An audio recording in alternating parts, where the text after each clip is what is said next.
yesterday when the Minnesota Vikings lost free agent cornerback Duke Shelley to the Las Vegas Raiders, a lot of questions went out. How much did he get? If he got the bag, respect. Why did he pick Vegas over Minnesota if the money was close? Why didn't Minnesota pony up the money? All of these questions are coming together. And like I said, if Duke was able to get $4 or $5 million a year off of his 2022 season, which was phenomenal, but hold on. So a lot of people point out, it was part of a season. A, he learned a new defense on the fly. He was claimed off of waivers from the Bears. B, he overtook Cameron Tiny Dancer for that starting spot and didn't give it back when Dancer returned from injury. And he was amazing. Threeth. He was the threeth best cornerback in the National Football League on a defense that he learned on the fly, on a defense that was very poopy, that did not have the benefit of a legendary pass rush at times. So Duke, respect. Also, he's a 5'9" boundary corner. He's doing the damn thing, man. So, whatever. Like, people could say, oh, he's too short or it's a small sample size, but Duke Shelley is a damn man, is a damn good player, man. And Darren Doogie Wolfson chimed in talking about the money that he potentially got from the Raiders. Now, the full details of the contract will be filed eventually, but you've seen in free agency, that can take days. Like, it took a week for freaking Harrison. So, now we're just going off of speculation. Doogie said this: told he changed representation very recently, which had to make things that much more chaotic. Also told he got in the 1.3 range, so did top minimum, but Vikings infrastructure over Vegas. Tough decision too, playing for next contract. So, a 1 year, $1.3 million deal, probably just over league minimum. TBD on signing bonus, TBD on guarantees, but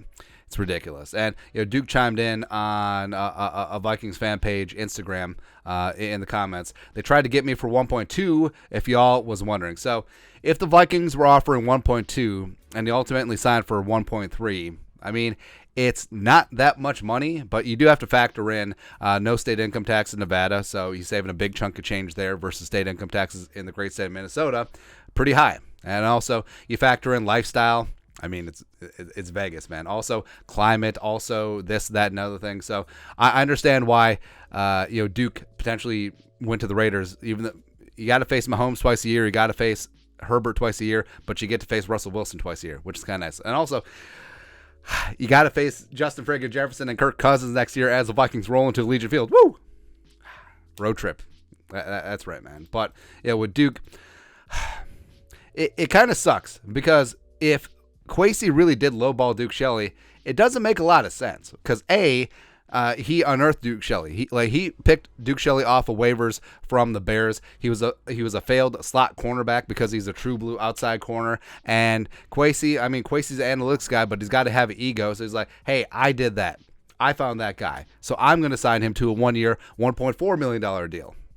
Who knows? But would that have mattered? Like, if the Vikings came out and offered 1.4 and he signed with the Raiders for reportedly 1.3, like, does that matter? Or did he really want to be in Vegas? But there's other things going on there. Like, is it as simple as that he didn't get the respect that he wanted from the Vikings, so he just took a smaller deal somewhere else? It's possible. Did he see more of an opportunity with the Raiders in the secondary? It's also possible. Brian Flores, who loves long, lengthy outside the numbers corners, did he look at Duke Shelley and just be like, you know what? I'm going to roll with Caleb Evans. I'm going to roll with Andrew Booth Jr., who are both long, both tall, both lengthy, and I'll roll the dice there. I already have a short cornerback in Byron Murphy. Don't really want to. It's also possible. Or, a lot of people have speculated, like, was Duke Shelley good in the locker room? But you've seen on Instagram and on Twitter, like, a number of Vikings players on the defense have wished Duke Shelley well. Right? So, obviously, he was beloved in the locker room. So, it's not that. But either way, Kwesi better be right here because you had a guy who got an opportunity and showed up and showed out, and now he's with the Raiders. So, fantastic. At least the Vikings are in line for some compensatory pick love, but that's really it. Yes, like, I don't care that he's 5'9". Antoine Winfield Sr. was about the same height, but I digress. But like I said, if he was able to get more, no muss, no fuss. But the fact that he signed for just above the league minimum and the Vikings couldn't even match that, it's ridiculous. It's ridiculous, man. But your thoughts are thoughts. Did the Vikings lowball Duke Shelley? Let us know your thoughts and our thoughts in the comment section below. Subscribe for daily Vikings takes. Want to support the work? Put a little something in the Venmo. But till next time, Skull Production Value.